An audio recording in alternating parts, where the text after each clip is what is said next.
Hey everybody, this is Modern Refugee. I talk a lot about the old timers, and when I was a kid growing up, I got bombarded with these stories, and they were, how do I want to say? I was like, oh no, not another story. You're killing me with all these old stories, when I was a teenager and stuff growing up. But as I've gotten older, I've really learned to appreciate those old stories and the people that were involved in those stories. I'm going to talk to you about tonight about a couple of those old timers that I heard stories on. And as you go through life, you come to find out at a certain point that life is a collection of good times and bad times that are all stitched together. But the old timers had a way of taking things in stride, and they looked at things a little bit differently than how we look at things today. There's a lot more anxiety today when things go wrong compared to what it was back then.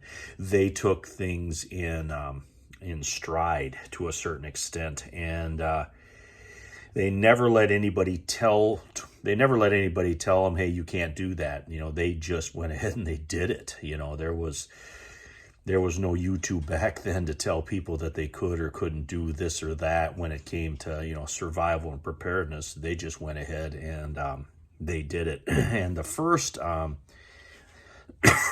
first guy that I want to talk to you about here is Old Allie.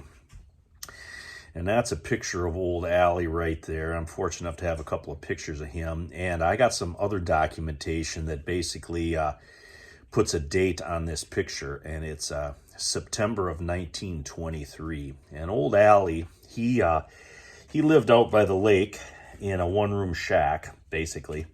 And he hunted and he fished. And that's basically how he lived. And he was actually the guy that taught my grandfather how to hunt and fish. And these people lived without all the modern conveniences that we feel are a necessity today.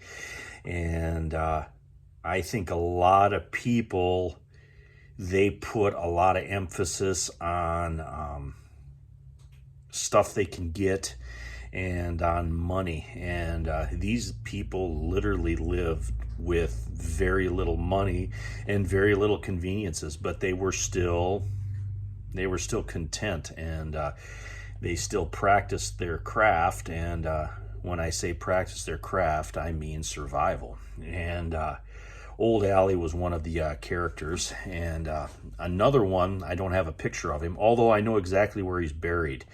My mom showed me where his grave was when I was quite young, because he died a few years before I was born. And he was Bicycle John. And I heard a lot of stories about Bicycle John when I was growing up too. And a lot like Allie, he lived in a one-room shack.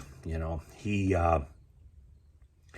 lived on a piece of land, and then that land was farmed out. And what little bit of money he had, he got back from that land that was farmed out. And he was what you would call a functioning alcoholic. And heard many stories about him being inebriated at different points in time, but he lived in that shack for years. And I heard the stories of how he'd have sausage hanging from the rafters in his shack, and that's basically where he stored it. And the one thing in particular about Bicycle John that I remember was how he gathered firewood. And he cut all the brush and all the small sticks out of all the surrounding woods with a handsaw. And I don't mean like a buck saw like I got hanging back there. I mean a handsaw like this. He had a handsaw like this, and that's what he collected his firewood with. Not for one winter, but for winter upon winter seasons. And he cut that firewood. The firewood that he always collected was between wrist size and finger size, stuff like this right here. He collected with an old handsaw like that. He bundled it up, he put it on his bicycle, and he took it back to his shack. And that's how he warmed his shack all winter long for years. So when people say, you know, you can't live without some of the modern conveniences, they're wrong, because you can.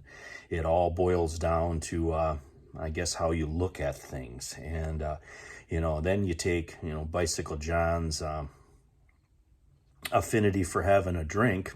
You know, you got to figure he did that whole thing while he was half in the bag for years. So it's just one of those stories that I got told over and over again when I was a kid. And, you know, these people were around here. And the time that most of those guys were passing away was just a little bit before I was born. So I never got to meet a lot of these people. But I got a lot of firsthand accounts from these different stories about people that, you know, shot ducks and trapped turtles and smoked fish and put all that stuff up, cut wood with a handsaw, and, you know, canned a little bit, you know, went out and picked berries, and, you know, they'd get a little sugar and they'd cook jam, and, you know, they'd trade for labor, like things like loaves of bread, and they just had a way of surviving.